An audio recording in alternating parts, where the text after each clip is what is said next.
Two of Michigan's projected first-round draft picks missed time. Colston Loveland the entire game and Will Johnson the fourth quarter against USC. We're going to tell you what Sherrone Moore said last night in his radio show and what we're hearing. A little bit of kind of talk here around the program as Michigan is now 4 days away from Big Noon on Saturday against Minnesota. After that, we're talking some pro football focused grades and snap counts.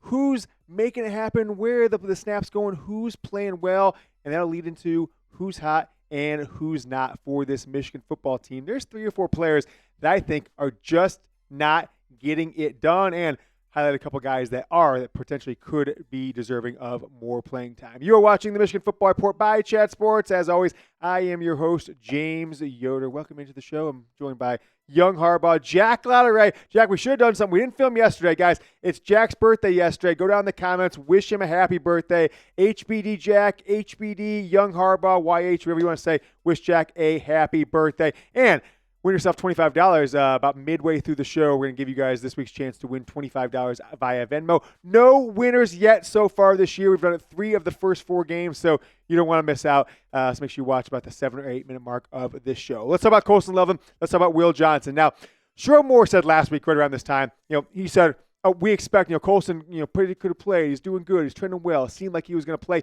but didn't. And now he said that, yesterday in his radio show that Loveland could have played against USC. That seems, I don't know what you guys think. Jack, maybe give me a nod if you believe. That seems like a lie, because if he could have played, he would have played. Would he save him for Minnesota? You saved him for Washington? Saved him for a bye week? I mean, this was a top 15 matchup. Yeah. So if one of your probably number 1 overall picks in the draft can go, he should play. Yeah, totally. That's spot on. So I don't know if I believe him. Maybe this is just playing mind games with the opposing team. And so since we were kind of led astray last week, okay, he's doing good, he's progressing, etc. And then Sherrone said he could have played against USC. That was, if you think about the perspective, if you didn't get that 60-plus yard run from Colston Loveland, if you didn't get that 4th down and 2, go and get the win with about a minute left. What would we be saying about Sherrone Moore? Hey, he's 2-2 through his first 4 games as Michigan's head coach. He's already lost 2 home games in the month of September, something this program hadn't done since the Brady Hoke era of 2014. Hadn't lost a home game in August or September. So we'll see how things go. And I'll give you my take here in a second. But here's kind of the most relevant quote from Moore, basically trending in the right direction, right? He's going to practice, he said tomorrow, which is today on Tuesday. We'll see what the doctors say. We're in a good place. I'm going to say this. I could be wrong. From hearing what the vibes were coming up on Friday and leading up to Saturday that he wasn't going to play, and then coming out of it, seeing these quotes, and this is just me connecting dots, connecting tea leaves, etc. I don't think Colston Loveland is going to play against Minnesota on Saturday. Could be wrong, and if we get more information on that, Wednesday, Thursday, Friday, even game day morning on Saturday, we'll certainly update you guys before Michigan puts out the, not playing and the probable list that they do the injury report the Big Ten requires now on Saturday morning. But I'll ask you guys this question. Will Colston Loveland play? Set to practice today. I hope to hear back from what he, how much he participated in that practice sometime either tonight or tomorrow from folks at the Michigan facilities. Let me know what you guys think, yes or no. Early in the week, 4 days out from the game, I'm going to go with no, but I'll keep you guys in the loop on where things stand.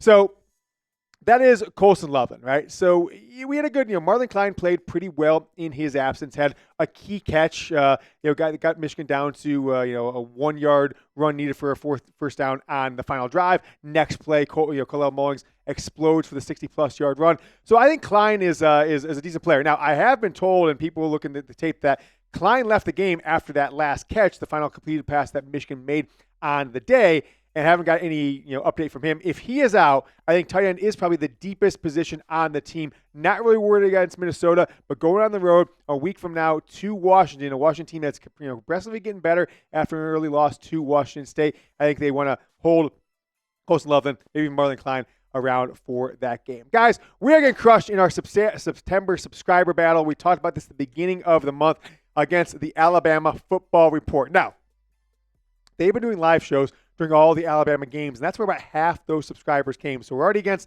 you're up against it. It's like when Alabama used to cheat and pay players and give away cars to get recruits. Well, Michigan was still able to beat them on the field sometimes. So let's make sure we're doing that now. Subscribe if you can, if only to subscribe so we can beat Alabama so I can have some bragging rights at the next staff meeting in early October.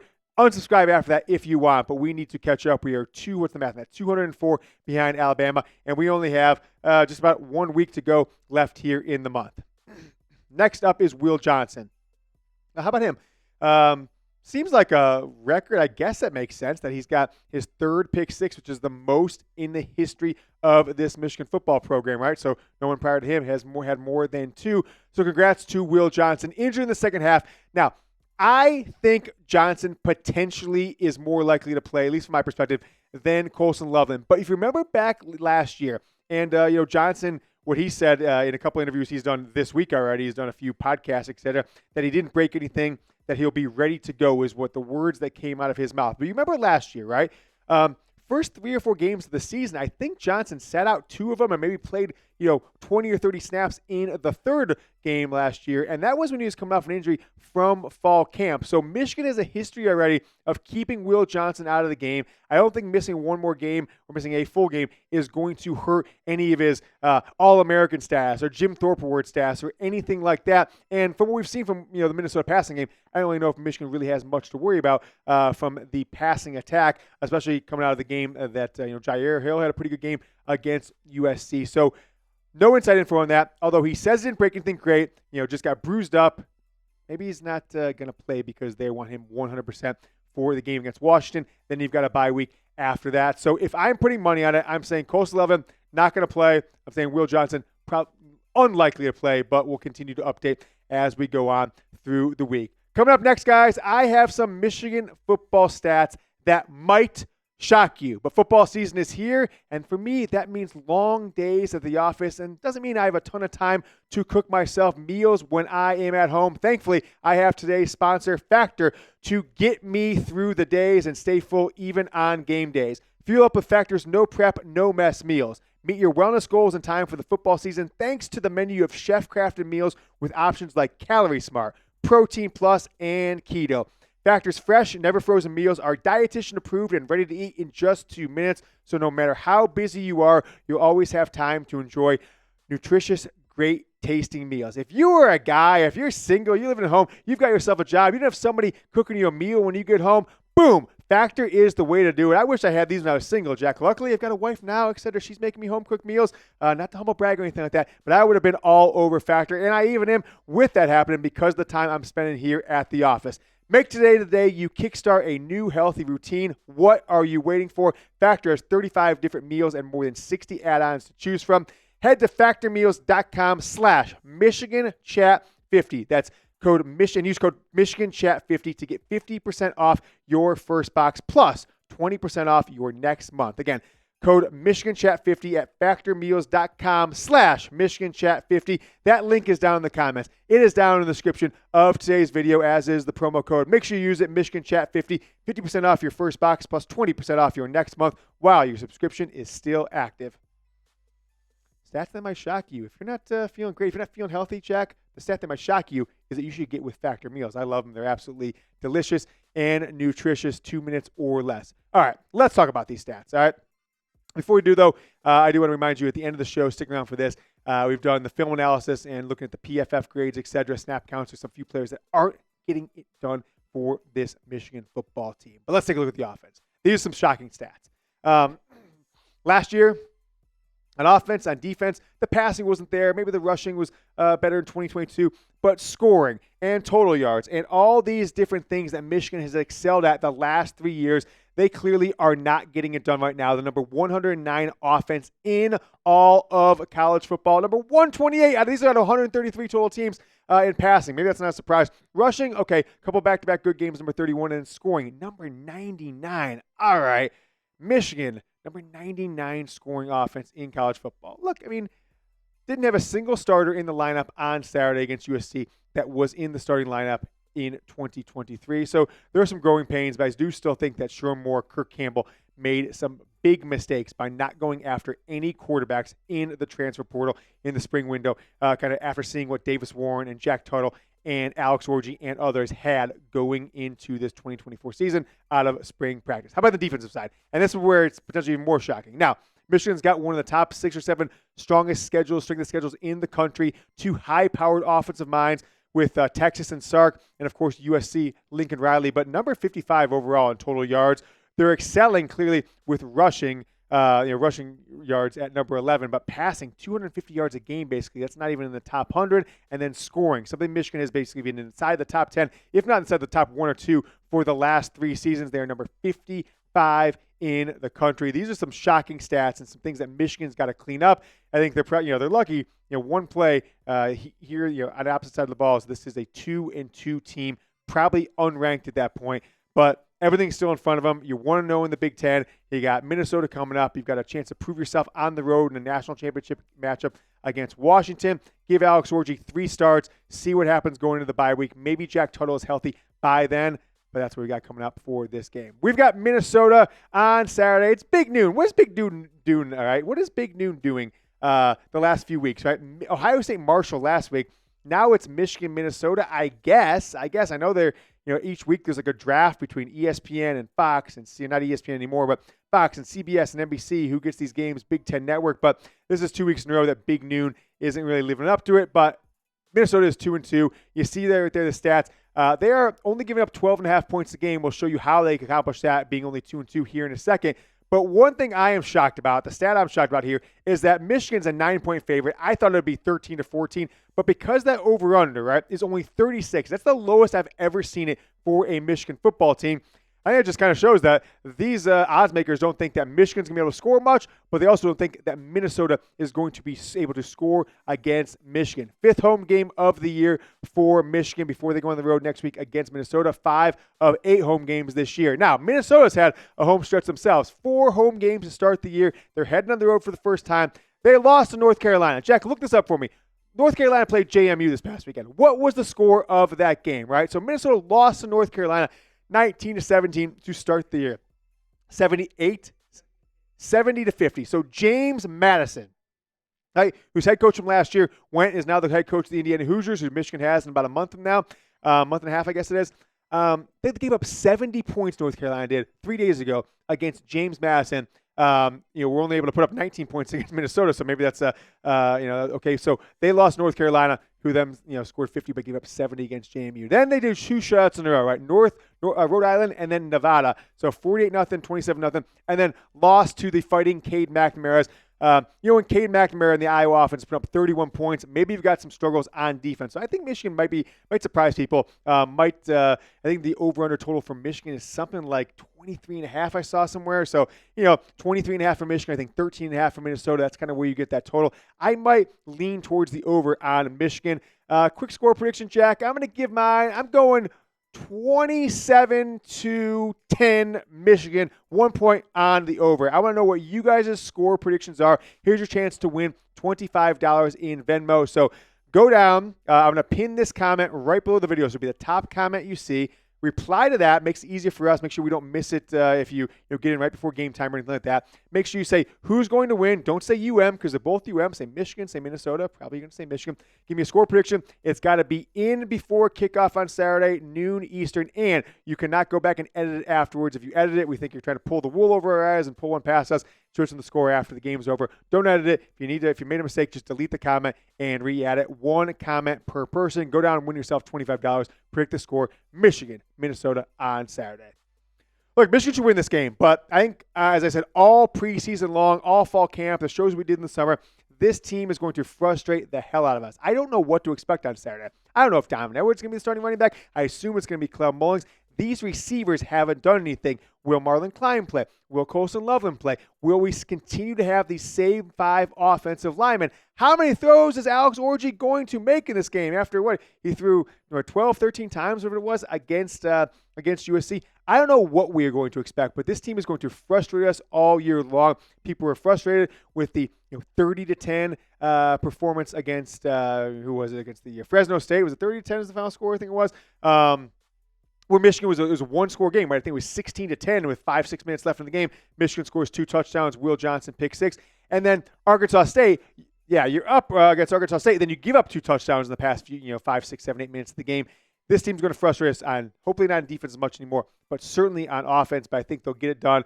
Maybe we'll see another pick 6 from Will Johnson if he plays, or somebody else. I'm going 27-10 in this game. Let's talk about who is not hot for this team. I think there's 3 or 4 players that Michigan really needs to take a look at and see, is this the best player for this position, for this team going forward to win at the highest level possible. Number 1 is 5th-year senior Makari Paige, right? Started half the games in 2022, took over for, I'm forgetting his name, who transferred to Florida, but was kind of the backup of the third safety in 2022, took over the starting role, right? Stole it away from his classmate in 2022, halfway through the season, was a starter for every game in a national championship team last year, but he made 2 brutal plays against USC. Number 1 here, this is late in the game. This is right after Donovan Edwards' fumble. What does that say there, Jack? 3rd and 16. He goes up, and he's got 2 options here, right? It's kind of a too high safety, so the corner's letting the guy go by, and the safety's got to come over the top, and Moss threads it in there. But Makari Paige was right there. He's either got to do one of 2 things. Make a play in the ball, go all out, extend, tip that ball away, or if you think you're maybe a half step short to that, rock the guy's world like Quentin Johnson did to Emeka Egbuka last year. Come in elbows hot if you can, rock his world the second the ball gets there. And he was in position, I think, to do either one. But what does he do? He slowed up and he let the guy catch the ball. It was the most mind-numbing thing I've seen in a while. Now, earlier in the game, he comes off the edge. Again, that's a 3rd and 11, Jack? 3rd and 11 with Michigan in firm control of the game, 14-0. And what happens here? He misses the guy. Miller Moss is not a fleet-footed guy. Just amazing. Just a step aside. Makari Paige goes flying by. He hits number 1 there, dynamic wide receiver and punt returner for a 42-yard gain down to the 10-yard line. Luckily, Michigan held inside the 10, only led to a field goal. But 10 points right there, I attribute solely to Makari Paige. I think Brandon Hillman, right? Sophomore, played in 8 games last year, has continued to come on. His snaps have gotten greater and greater. I want to pull up how many snaps he had in this game. Where was it, Brandon Hillman? 37 snaps, right? Michigan was playing a lot of 5 and 6 DB sets, so he wasn't necessarily replacing Paige because Paige had the most snaps, I think, of the entire defense with, what did we say, was 70 snaps, Jack, for Makari Paige. But Brandon Hillman, top 150, top 200 player as a senior in high school 2 years ago, 4-star recruit. Keep an eye out for him. I think he's somebody who can get a lot more playing time, maybe even unseat one of these safeties. Most notably, I think Makari Paige had his worst game since he's been a starter. How about Jaishawn Barham, right? Wink Martindale, raving about him all year. He's an NFL linebacker, yada, yada, yada. 40 snaps, and he was out of place a lot, right? Some of those runs that USC made, 2 in particular, one in the first half, one in the second half, long, deep runs that led to scoring drives for this team. He completely whiffed on, right? I think Ernest Hausman didn't have his best game either, but the grades, 57.8 grade from Pro Football Focus. Going a little bit deeper on this, where is he on my list here? He's so far down the list, I can't even find him. So 57.8, but on tackling, 50.3 in tackling, 57.5 in pass rush, and in covering skills, 54.3. The only thing he did good is in run defense, which I don't know if that's ideal because his tackling wasn't well. 65.7 in running defense against USC. Continue on with who's hot and who is not for this Michigan football team. Makari Paige, Jaishawn Barham, not getting it done, I don't think. I'm not sure who's going to replace him. Maybe it's Brandon Hillman, but linebackers, Jimmy Rolder, others, Evan Link. We're just talking too much about Evan Link. All right, this guy, right? He's a young man. He's a true freshman. I don't want to say he stinks. I don't want to say he has no business playing for this Michigan football team right now. I'm not even going to say he's the worst offensive lineman I've seen in 30-plus years of watching Michigan football. If I was a mean guy, I would say those things. But look, good thing for him and for you, Jack, and for the audience. I'm not a mean guy. All I'm going to say is he is not getting it done. A 0.0 grade as a pass blocker. That's twice in 3 games. Got a 0.0 as a pass blocker against Texas. Got a 0.0 as a pass blocker against USC.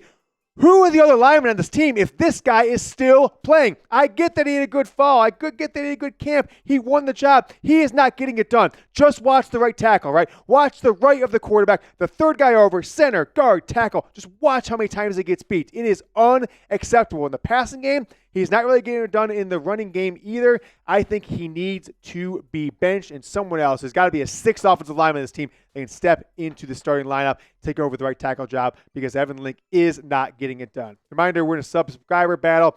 I think the winner gets a PTO day for their producer. So it's Jack's birthday yesterday. We want to make sure Jack gets a paid time off day in October and not this scrub Stone Shields, who's the producer of the Alabama Football Report. So make sure you subscribe. Send the link to your friends at youtube.com/Michigan TV. I want to point out some guys who had great games against USC from the analytical Pro Football Focus. These weren't necessarily the top 5. I had the top 4 on defense. Josiah Stewart, one of the best games of any player in college football via PFF grades in this entire season, 95.8. Derek Moore, 86.7. That's what you want to see out of those 2 first-time starters for Michigan on the outside from the edge. Jair Hill, his best game as a Wolverine, 85.5. Will Johnson, of course, with the pick six, 84.6. That's actually kind of surprising. And then the best player graded on offense, and there wasn't many of them, right? Almost every player in Michigan's offense was graded below a 70. Kalel Mullings, 78.6. Now, go back to the defense. You want to forget about these guys. Rayshawn, Trap Money Benny, 80.6. And then Mason Graham, 80.8. I tweeted out a video, I think it was yesterday and Monday, a video of just, when USC had the ball inside the 20, inside the 10 maybe, just Mason Graham just flying off the ball. Like the ball snapped. Everyone else was just standing there in slow motion. And Graham was already 2 yards in the backfield. He just goes this, rips the center down, chases the quarterback a couple steps and just gets rid of it. And it's funny because Rayshawn Benny was standing right next to Mason Graham. Benny didn't even move from his stance. And this isn't a shot on him, but just showing how elite Mason Graham is. Rayshawn Benny at the other interior position in the defensive line wasn't even out of his down 3-point stance, and Mason Graham already was throwing the center to the ground. That's how fast. And the defensive edges hadn't really moved either. That's how good Mason Graham, that's how explosive he is off the ball. And I tweeted it out yesterday. I think it's something that's potentially likely to happen. Mason Graham could be the first pick in the NFL draft come April of 2025. Make sure you guys subscribe to the channel. We will be back on Wednesday with more of the Michigan Football Report. For myself, wish Jack a happy birthday in the comments. Jack, Ladere, Young Harbaugh, go Blue.